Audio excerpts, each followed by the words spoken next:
Kolkata doctor rape केस, Badlapur school rape केस, Ratnagiri nursing student rape केस. जिकडे पहा तिकडे टीव्ही, मोबाईल, वर्तमानपत्र, बलात्कार बलात्कार हेच ऐकू येत आहे. महिलावर होणारे हे अत्याचार पाहून खूप भीती वाटते आता.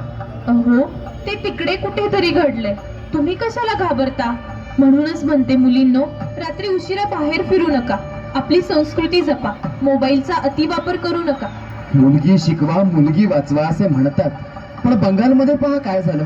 मुलगी शिकली पण मुलगी वाचली नाही. अगं आई, तू असं कसं बोलतोयस?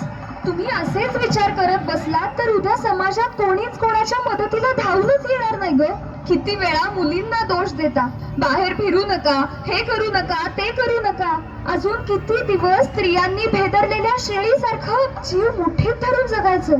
एकदा मुलांना पण सांगा, कसं वागावं, कसे राहावं, स्त्रियांचा आदर करावा. सावित्रीबाई फुले, झाशीची राणी, अहिल्यादेवी यांचे गोडवे गाताना त्यांनी सोसलेल्या यातनातून आपण काय शिकलो हा प्रश्न तुम्ही स्वतःला विचारा, म्हणजे नक्कीच तुम्हाला उत्तर सापडेल. एखाद्या